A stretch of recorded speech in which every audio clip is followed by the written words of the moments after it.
오늘 진평은 아주 장땡을 잡았다. 뷰티샵에 눈썹 문신 시술을 하러 온 손님을 시술용 침대로 안내하고 가방과 외투를 받아 옷장 속에 걸어놓으려 할 때였다. 그는 실수로 손님의 가방을 떨어뜨렸다. 자석 단추로 다물어 놓은 입구가 열리면서 가방 속에 내용물이 와르르 쏟아졌다. 그 속에서 입었다 벗어놓은 팬티 스타킹이 나온 것이다. 진평의 희고 가느다란 손가락이 부르르 떨리며 그것을 들어올렸다. 두근거리는 가슴을 진정시키느라 잠시 시간이 필요했다. 하루가 유난히 길었다. 콧소리를 흥얼거리며 집에 돌아온 그는 현관을 들어서자 레드카펫을 걷듯 모델 워킹으로 들어왔다. 가운데 두 개의 손가락을 앞으로 살짝 빼 앞뒤로 흔들면서 리듬을 맞췄다. 그는 바로 드레스룸으로 들어갔다. 여전히 흥얼거리며 걸려있는 옷들을 손끝으로 쭉 훑다가 밝은 빨강의 민소매 드레스에서 멈췄다. 벌써부터 마음이 들떴다. 머릿속이 아득해져서 이미 전의를 느낀 듯했다. 그는 드레스를 입고 가발을 쓴 후 화장대에 앉아 기초부터 색조 화장까지 했다. 그리고 드디어 그의 가방에서 여태 참고 기다리던 그것을 꺼냈다. 낮에 손님의 가방에 마저 챙겨 넣지 않은 스타킹이었다. 그는 그것을 뭉쳐 코에 대고 향기를 음미했다. 그의 몸은 물을 받는 듯 달아올랐다. 황홀한 순간이 지나고 진평은 몹시 흡족한 미소를 지으며 드러누웠다. 침실에 걸려있는 모사한 모나리자 그림이 눈에 들어왔다. 눈썹 문신을 업으로 하는 그는 모나리자를 도통 이해할 수 없었다. 아니, 왜 그림을 그리다 말아? 눈썹이 얼마나 중요한데 그걸 생략하냐고? 어느 순간 그는 그럴 리가 없다고 생각했다. 다빈치가 눈썹을 그리지 않을 이유가 뭐란 말인가? 분명히 그렸을 것이다. 그가 모나리자에 남다른 관심을 갖기 시작한 것은 단지 눈썹 때문이었다. 그의 생각이 옳았다. 믿을 만한 연구에 의하면 다빈치는 그림을 그리는 중간중간에 먼저 그림 물감이 벗겨지지 않도록 바르는 바니쉬를 덧바르곤 했다.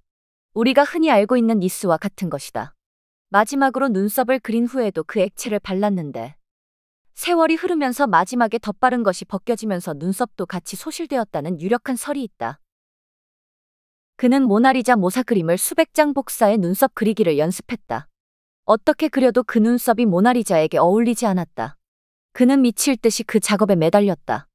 다빈치가 그린 눈썹은 어떤 모습이었을까?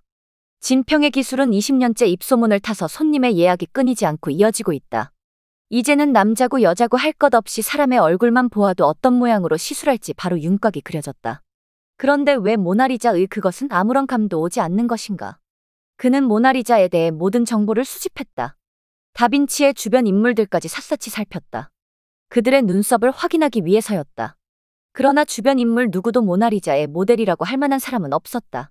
그러는 중 한 가지, 역사가들이 알아차리지 못한 것을 그는 알아챘다고 생각했다.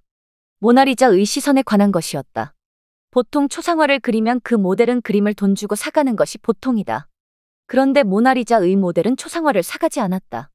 다빈치는 죽을 때까지 그 그림을 자신의 화랑에 걸어둘 만큼 애착이 컸다. 그 모델이 다빈치에게 특별한 사람일 것이라는 것이다.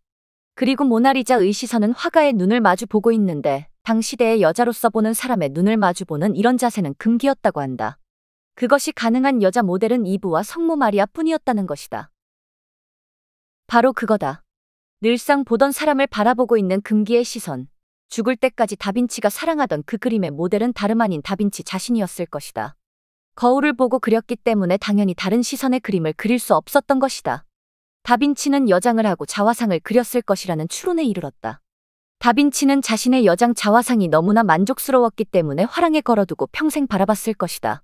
만약 그것이 사실이라고 해도 진평은 다빈치에게 수치스러운 오명을 안겨줄 생각은 없었다. 그는 다빈치를 이해하게 되었다는 사실에 감격했을 뿐이다. 다빈치와 동질감을 느낀 그는 그 이후로 다빈치의 눈썹을 그려주어야 한다는 소명을 갖게 되었다. 그는 20년 만에 한 달의 휴가를 내어 루브르 박물관으로 갔다. 그는 대한민국을 빛낼 뻔했다. 그러나 그 전에 잡혔다.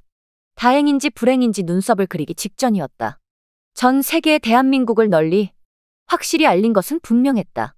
전 세계의 모든 매체를 통해 그의 존재가 알려졌으며 그 소식을 접한 모두는 인류 최고의 미술품이 손상될 뻔한 사실에 공포와 안도감을 느꼈다.